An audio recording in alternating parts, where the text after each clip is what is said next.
여러분 안녕하십니까? 광주 MBC 뉴스투데이 시작합니다. 먼저 오늘의 주요 뉴스입니다. 특전사 동지회와의 화합 행사를 두고 갈등하고 있는 5월 단체와 시민단체가 각각 기자회견을 열고 상대를 비판했습니다. 갈등이 좀처럼 풀리지 않을 것으로 보입니다. 동북댐의 저수율이 21%까지 떨어지면서 시민들의 물절약 동참률도 줄어들고 있습니다. 광주시는 단수 사태 이후 동북댐 저수율 안내 문자를 보내지 않고 있습니다. 광주시가 산하 공공기관들을 올 하반기부터 통폐합하기로 했습니다. 24개인 공공기관이 20개까지 줄어듭니다. 광주시가 아파트 30층, 주상복합 40층 높이 규제를 풀겠다고 한 것과 관련해 시민단체는 계약이라고 비판했고, 건설협회는 규제 폐지를 환영했습니다. 5월 단체들이 특전사 동지회와 강행한 행사를 두고 지역사회 갈등이 좀처럼 풀리지 않고 있습니다. 양측은 각각 기자회견을 열어 상대를 비판했는데요. 시민사회단체들은 5월 단체들이 사과해야 한다며 집행부가 책임지고 물러날 것을 요구했고, 5월 단체들은 진상규명을 위한 행동을 오해하고 있다며 물러설 뜻이 없음을 분명히 했습니다. 이다현 기자의 보도입니다. 지난 19일 강행된 일부 5월 단체와 특전사 동지회의 합동 참배, 그리고 공동 선언식, 지역 시민사회의 평가는 일관됩니다. 공식적인 사과나 증언 없이 화해부터 앞세운 행사는 오히려 역사의 후퇴라는 겁니다. 새로운 왜곡의 서막이며 5월 진상규명과 화해의 가면을 쓰고 자행한 폭거이며 184개에 이르는 광주 전남 대다수 시민단체들은 대책위원회를 결성하고 화합 행사에서 발표됐던 대국민 선언문을 폐기하라고 요구했습니다.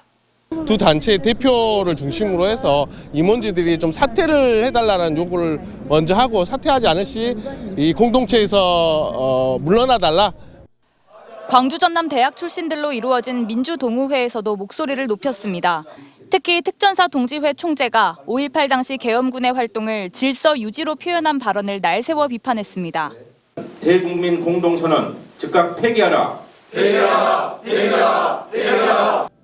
한편 논란의 행사를 추진한 공법단체 5.18 부상자회와 공로자회는 끝없는 비판에 대해 불만을 토로했습니다. 화합 행사는 다른 무엇도 아닌 5.18 진상규명을 위한 자리였다며 진정성을 몰라주는 시민단체들에 서운하다는 입장입니다. 광주에 진압군으로 투입됐던 현장의 계엄군만이 알 수 있습니다. 양심선언을 하게 되면 박수 받을 수 있도록 이런 분위기를 조성해 줄 때만이. 두 단체는 시민단체들의 비판에도 불구하고 생존 계엄군과의 관계 개선을 통한 5.18 진상조사를 계속해 나가겠다는 계획도 밝혔습니다. 43년 동안 해결하지 못한 진상규명, 더 늙고 병들어 죽기 전에 5.18 국법단체가 직접 나서겠습니다. 행사의 정당성과 절차를 놓고 5월 단체와 시민단체의 입장이 극명하게 갈리는 상황에서 이대로 가면 올해 5.18 행사의 파행은 물론 지역사회의 분열과 갈등이 더 커질 것이라는 걱정이 나옵니다. MBC 뉴스 이다현입니다. 오늘 출근길 먼지가 가득합니다. 광주의 초미세먼지 농도 나쁨 수준 보이고 있습니다. 마스크를 착용하는 등 호흡기 관리 잘 하셔야겠습니다. 먼지는 늦은 오후가 되어서야 대기순환이 원활해지면서 점차 해소되겠습니다. 현재 하늘 모습 보시면 하늘에 지금 구름 다소 지나고 있는 모습인데요. 구름 역시 오늘 오후부터 점차 걷히면서 더 맑은 하늘이 드러나겠습니다. 기온은 어제보다 더 오름세를 보이겠습니다. 광주의 아침 기온 어제보다 3도가량 오름세를 보이면서 3도 안팎에서 시작하고 있고요. 한낮 기온 11도로 어제와 비슷한 가운데 비교적 포근한 날씨가 이어지겠습니다. 날씨 정보였습니다.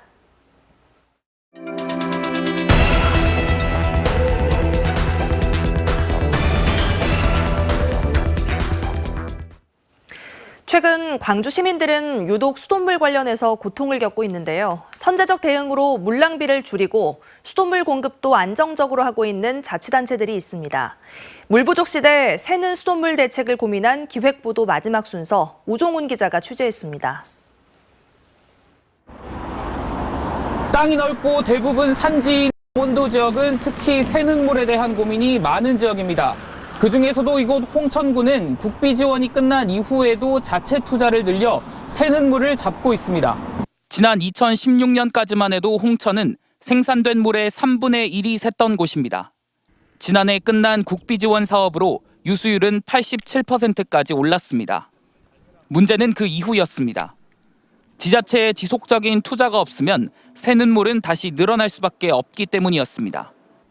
홍천은 국비 사업이 끝나자마자 누수 복구를 위한 전문 기관과 계약을 맺었습니다. 누수 당일 어디에서 새는지 찾고 그날 잡는다는 목표에 따라 새는 물은 갈수록 줄고 있습니다. 그래서 24시간 동안 지금 감시를 하고 계시는 건가요? 현재? 저희가 하루마다 매일매일 이제 감시를 하고 있고요. 인적 투자도 아끼지 않았습니다. 군 단위 지자체에선 이례적으로 정원 6명의 누수 전담팀을 운영 중인데 이런 전담 조직은 인구가 20배 이상 차이 나는 광주에도 없습니다. 또 전문관 제도를 운영해 인사 이동으로 인한 유출을 방지하고 누수를 막고 상수도관을 정비하는 전문가인 관망관리사를 의무 기준보다 많게 8명 두고 있습니다. 새는 물을 잡는 데 투자하는 것이 훨씬 경제적이라는 겁니다. 200만 50톤 정도를 절감해서 매년 경제적인 효과로 보면 한 3, 40억 정도는 매년 절감할 수 있었습니다. 반면 홍천의 연간 수돗물 사용량보다 많은 물을 그냥 흘려보내는 광주와 전남의 투자는 이와 비교됩니다. 기준은 충족했어도 광주의 전문가는 상수도관 길이가 6.5배 차이 나는 홍천보다 적고 전남에는 1명 이상을 꼭 두도록 한 법이 지켜지지 않는 곳도 있습니다. 또 퇴직을 앞둔 공무원 등을 보내 전문성이 떨어진다는 문제도 사고가 터질 때마다 나오는 단골 주제지만 고쳐지지 않습니다. 시민들은 전문가들이 현장에서 고군분투를 할 거라고 생각하고 물절약에 동참을 했습니다. 행정과 문서 작업의 전문가들이 모여서 지켜지지도 않는 위기 대응 매뉴얼을 생산하고 있었던 것 같습니다. 광주 덕남 정수장 사고 이후 하루가 멀다 하고 발생하는 상수도관 누수. 상수도 행정에 대한 신뢰를 회복하고 시민들에게 다시금 물 절약을 요구하기 위해선 새는 물을 잡기 위한 지자체의 종합 대책이 먼저 필요한 상황입니다. MBC 뉴스 우종훈입니다. 광주 시민의 주요 식수원인 동복댐의 저수율이 어제 0시 기준 21.97%를 유지하는 가운데 시민들의 물 절약률이 낮아지고 있습니다. 1월 평균 6.6%였던 광주 지역의 물 절감률은 2월 2주차 9.3%까지 증가했지만 지난주 4.7%까지 떨어졌습니다. 광주시는 덕남 정수장에서 일어난 물난리와 뒤이은 단수 사태 등으로 시민들의 실망감이 반영된 것으로 분석했습니다. 한편 매일 발송됐던 동복댐 저수율 안전 안내 문자는 현재 중단된 상태로 상수도 사업본부는 시민들의 피로도를 반영해 발송하지 않고 있다고 설명했습니다. 광주시가 공공기관 통폐합에 나섭니다. 또 기관장의 임기도 선출직인 시장과 맞추고 인사청문회 대상도 늘리기로 했습니다. 주현정 기자의 보도입니다. 현재 광주시 산하의 공공기관은 모두 24곳입니다. 전국 6개 광역시 가운데 부산과 함께 가장 많습니다. 광주시가 올 하반기부터 4개 기관을 통폐합해 20곳으로 줄이는 작업에 나섭니다. 김대중 컨벤션센터와 관광재단은 광주 관광공사로, 사회서비스원과 복지연구원은 광주 사회복지서비스원으로 통합됩니다. 상생일자리재단과 경제고용진흥원, 과학기술진흥원과 테크노파크도 하나가 됩니다. 광주도시철도공사는 교통공사로 기관명을 바꿔 위상을 강화하고 향후 시내버스 등의 대중교통 업무를 총괄하기로 했습니다. 지금까지 기관들은 잘못된 관행과 비효율, 방만 경영 등으로 시장이 바뀔 때마다 가장 먼저 혁신의 대상이 되고 있습니다. 이를 위해 24개 공공기관을 20개로 통합하고 여기에 제각각인 15개 기관장 임기를 광주시장과 맞추게 하고 인사청문회도 현재 8곳에서 10곳으로 늘렸습니다. 그러나 조직 개편안 용역이 나오기도 전에 너무 성급한 것 아니냐는 비판과 함께 이 같은 통폐합안이 결국엔 고용 안정을 위협할 것이라는 걱정도 있습니다. 사회적 합의를 파기하는 상생일자리재단 통합을 반대한다! 광주시의 사상 첫 공공기관 통폐합, 경영 효율성과 책임성 강화 기대감과 함께 인위적인 구조조정에 따른 진통은 숙제로 남았습니다. MBC 뉴스 주현정입니다. 광주시가 획일적인 층수 제한 규제를 완화한 것을 두고 지역사회 평가가 엇갈리고 있습니다. 시민단체협의회와 정의당은 어제 각각 성명을 내고 수익성 위주의 난개발을 우려하며 개발업자를 위한 제도 계약일 뿐이라고 평가절하했습니다. 반면 대한주택건설협회 광주 전남도회는 그간의 과도한 규제가 오히려 도심 경관을 획일적으로 만들었다며 규제 폐지를 환영했습니다. 목포시가 절차를 무시하고 근대 역사 문화공간 내 부동산을 매입했다고 보도해드렸었죠. 이 가운데 쉼터로 조성되는 곳이 유일하게 한 곳 있습니다. 그런데 쉼터의 위치도 또 쉼터 인근 건물들의 모습도 석연치 않은 점이 많습니다. 양현승 기자가 취재했습니다. 목포시가 모자를 주제로 한 전시관을 계획 중인 갑자옥 모자점. 바로 옆에 1935년 지어진 목조 건물이 있습니다. 원형을 살린 리모델링을 거쳐 카페 형태로 재탄생했는데 구조가 달라졌습니다. 벽으로 돼 있던 건물 뒤편에 커다란 유리창이 생긴 겁니다. 그 뒤쪽 집이었거든요. 그렇죠. 그쪽 집이고 여기도 이제 단장을 쌓여갖고 있고. 유리창 너머 공간은 태원유진 이한철 회장 가족에게서 목포시가 사들인 땅. 이 회장 가족의 낡은 건물이 있었던 곳이었는데 목포시가 1억 6천여만 원을 들여 쉼터로 조성 중입니다. 바닥을 포장하고 그늘막을 세우고 벤치 등을 놓을 계획입니다.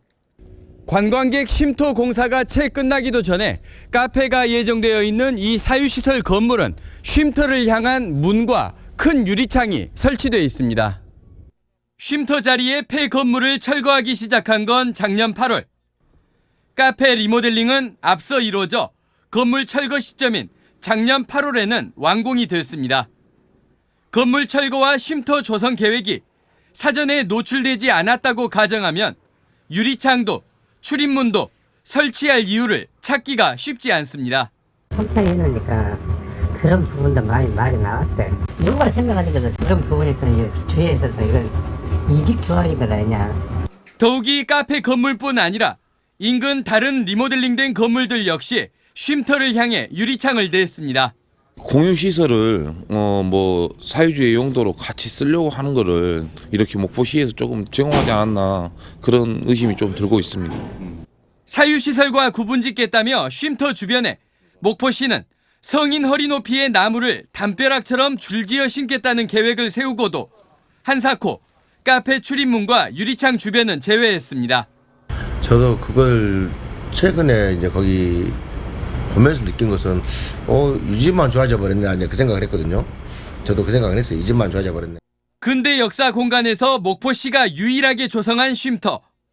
관광객들을 위한 공간이라기보다 사유시설의 뒷마당 같은 부대시설로 자리하면서 목포시 행정을 향한 비판은 또다시 불가피해 보입니다.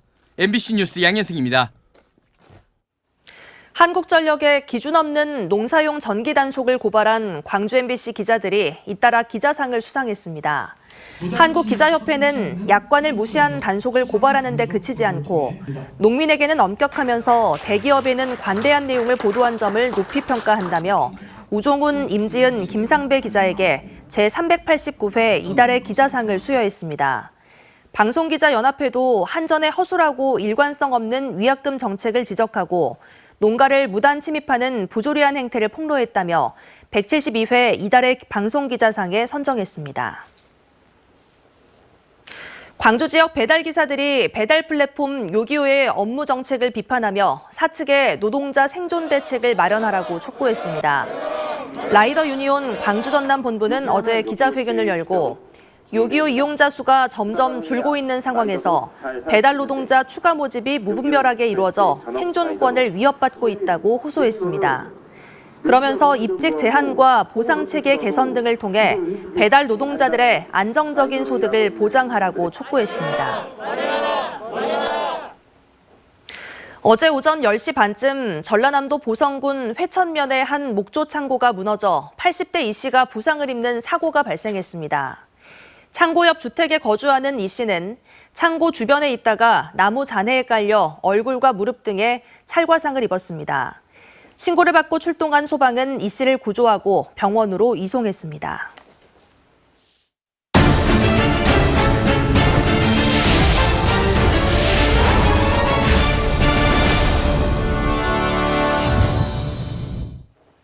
오는 4월 1일 개막하는 순천만 국제정원박람회 핵심 콘텐츠는 그린 아일랜드와 오천 그린 광장입니다. 독일의 정원 도시에서도 이와 유사한 시설들이 있는데 조직위원회는 독일의 사례를 본받아 이번 정원 박람회는 물론 장기적으로는 도시계획에도 접목한다는 구상입니다. 독일 현지에서 최우식 기자가 보도합니다. 독일 북부의 뒤셀도르프, 라인 강변의 보행자 전용 도로는 강변도로를 터널로 덮고 그 위에 흙길과 녹지를 만들었는데 2km 산책로에 4,200억 원이 투입됐습니다. 처음에는 도로를 지하화하는 과감한 계획에 시민들의 반대도 적지 않았지만 수변 녹지 공간이 조성되면서 침체된 구도심의 상권이 다시 살아나는 계기가 됐습니다. 새로 지은 시청사와 주변의 독특한 건축물들이 자연스럽게 도심 정원과 연결되고 시민들에게 사랑받는 공간으로 자리 잡았습니다. Der Rheinufertunnel ist für Düsseldorf wirklich ein absoluter Qualitätssprung gewesen, weil die Stadt sich quasi zum Rhein hin umgedreht hat. Die Stadt schaut auf den Rhein, die Stadt stand mit dem Rücken zum Rhein, so wie ich jetzt stehe. Und die Leute haben sich dadurch, die Stadt hat sich dadurch umgedreht. 29억 원으로 1km 도로를 잔디길로 만든 순천의 그린 아일랜드와 닮은 꼴이어서 순천시가 이번 정원 박람회와 장기적인 도시 계획을 위해 유심히 살펴본 지역입니다. 독일 남부의 산업도시 슈투트가르트. 독일 연방 정원 박람회를 5번이나 개최했던 이 도시는 9곳의 정원을 숲과 바람길로 연결해 8km의 U자형 도심 녹지축을 만들었습니다. 대기오염과 미세먼지, 폭염 등은 바람길이 생기면서 말끔히 해소됐고 이후 일관된 도시 계획으로 정착됐습니다. 순천만에서 국가 정원을 거쳐 도심까지 생태축, 정원 가도를 조성하겠다는 순천시가 특히 주목하는 부분입니다. 시내 중심가의 슈로스 광장은 시민들이 즐겨 찾는 휴식 공간으로 주차장을 지하에 건설해 차 없는 거리와 정원에서 광장 문화를 꽃피우고 있습니다. Ob das jetzt direkt besser geworden ist, ich denke, das liegt halt auch ein bisschen an der Wetterlage. Und die Stadt Stuttgart wird mit Sicherheit auch viel dran tun, dass die Luft in Stuttgart allgemein viel besser wird. Aber durch die Lage ist es halt auch schwierig. Aber durch die Buga mit Sicherheit. Also ich kann das jetzt nicht direkt sagen, aber... 순천시는 저류지를 활용한 오천 그린 광장과 신청사 건립 이후 조성될 시민 광장 등에 접목시킬 방법을 고민하고 있습니다. 도시 구조를 이렇게 바꾸지 않으면 안 되게 되어 있습니다. 우리도 조금 장기적인 플랜을 세워서 5년이든 10년이든 주기적으로 이렇게 박람회를 해가면서 도시 구조를 미래형으로 완전히 바꿔내는 게 굉장히 중요하다고 생각합니다. 2023 순천만 국제정원박람회 개막을 앞두고 순천시가 박람회 성공 개최와 인류 순천 도시계획의 방향을 성공한 독일 정원에서 찾고 있습니다. MBC 뉴스 최우식입니다. 우리나라 국보와 보물급 청자 가운데 절반 이상이 강진에서 만들어졌는데요. 강진구는 매년 청자 축제를 열어 그 역사와 전통을 자랑하고 있습니다. 올해는 처음으로 빛과 불을 주제로 겨울의 축제를 시작했습니다. 보도에 김진선 기자입니다. 어두워진 공원에 펼쳐진 푸른 바다. 반짝이는 조명으로 넘실대는 바다에는 조각배 한 척이 떠다닙니다. 불과 빛을 주제로 한 강진 청자축제. 축제장 곳곳은 색색의 조명으로 꾸며졌고 직접 불로 음식을 구워 먹는 불멍 캠프도 재미를 더합니다. 그 마시멜로랑 소세지 구워 먹는데 너무 재밌었어요. 강진 청자축제는 예년과 달리 올해는 겨울에 시작됐습니다. 화목가마 불지피기와 청자 만들기, 눈썰매 등 크고 작은 30여 개 체험 행사가 마련됐습니다. 하루 2차례만 진행되는 최대 70% 한우 할인 판매 행사에도 첫날부터 인파가 몰렸습니다. 청자축제 볼거리도 많고 여기 한우까지 세일해서 사서 너무너무 좋아요. 축제의 주인공인 청자 할인과 함께 지역 상품권으로 구매액 일부를 되돌려주고 보물찾기와 AR 청자찾기, 공연 등 세대별 즐길거리도 다양하게 마련됐습니다. 야간에 밤이 아름다운 청자축제로 이번은 새롭게 단장을 했습니다. 야광 경관이 참 아름다운 청자와 어울리는 축제장에 오셔서 좋은 추억을 만들어 가시기 바랍니다. 야간에도 불을 밝히는 축제인 만큼 빛 조형물을 비롯해 관광객들의 소원을 적은 LED 풍등 날리기도 대표적인 체험 이벤트입니다. 형형색색의 풍등과 조명들이 겨울밤을 뒤덮고 있는 강진 청자축제는 다음 달 1일까지 계속됩니다. MBC 뉴스 김진선입니다. 광주 전남연구원을 8년 만에 다시 분리하기 위한 절차가 사실상 시작된 가운데 퇴임을 하루 앞둔 박재영 광주 전남연구원장이 향후 연구원은 크고 강하게 육성돼야 한다고 말했습니다. 박 원장은 어제 광주시청 기자실을 찾아 이같이 말하면서 광주시와 전남도 중복관리감독, 경영지표와 연구원장 처우 불일치 등을 지적하며 우회적으로 분리 당위성을 피력했습니다. 한편 광주시와 전남도는 다음 달인 3월 중 연구원 분리를 전제로 한 합동 공청회를 예정한 사실상 재분리 수순에 돌입한 상황입니다. 광주 광산구가 각 분야의 지식인들을 초청해 현안과 해법을 듣는 광산 아카데미 강연을 시작했습니다. 어제 첫 번째 순서로 서울대 조영남 교수를 강사로 초청해 시진핑 집권 3기 중국은 어디로 가는가를 주제로 강연을 진행하고 앞으로 유시민 작가와 노성태 교사 등을 초청해 매달 셋째 주 목요일 광산문화예술회관에서 강연을 진행할 계획입니다. 화순군이 화순천을 친수공간으로 만드는 공약 사업인 꽃감길 사업의 착공식을 갖고 본격적으로 공사에 들어갔습니다. 꽃감길 사업은 화순천 일대 2.65km에 음악분수대와 가동댐, 다리를 설치하는 친수공간 사업으로 내년까지 123억 원이 투입될 예정입니다. 오늘은 미세먼지에 대한 주의가 필요합니다. 광주의 초미세먼지 농도 현재 나쁨 수준 보이고 있습니다. 마스크를 잘 착용하는 등 호흡기 관리 잘 하셔야겠습니다. 먼지는 오늘 오후 들어 대기순환이 원활해지면서 차츰 해소되겠습니다. 현재 하늘 모습 보시면 구름이 다소 지나고 있는 상태입니다. 구름 역시도 오늘 오후 들어 점차 개면서 더 맑은 하늘이 드러나겠습니다. 기온은 어제보다 더 오름세를 보이겠습니다. 광주의 아침 기온 어제보다 3도가량 높은 가운데 영상권에서 시작했고요. 한낮 기온도 11도 안팎으로 어제와 비슷한 가운데 포근한 날씨 이어지겠습니다. 종일 큰 추위 없겠습니다. 담양의 낮 기온 11도, 화순의 낮 기온 12도 안팎 보이겠습니다. 종일 영상권에 머무는 지역이 많겠습니다. 완도 현재 기온 6도 안팎 보이고 있고요. 한낮 기온도 12도까지 오르겠습니다. 순천의 낮 기온 13도, 광양의 낮 기온은 14도 안팎으로 예상됩니다. 바다의 물결은 최고 1.5m에서 2m 안팎으로 일겠습니다. 오늘 늦은 저녁부터는 찬 공기가 다시 남아야겠습니다. 광주의 내일 아침 기온 영하 2도 안팎, 한낮 기온 6도로 아침 기온과 낮 기온 모두 오늘보다 5도가량 내림세를 보이겠습니다. 날씨 정보였습니다. 이상으로 뉴스 마칩니다. 시청해주신 여러분 고맙습니다.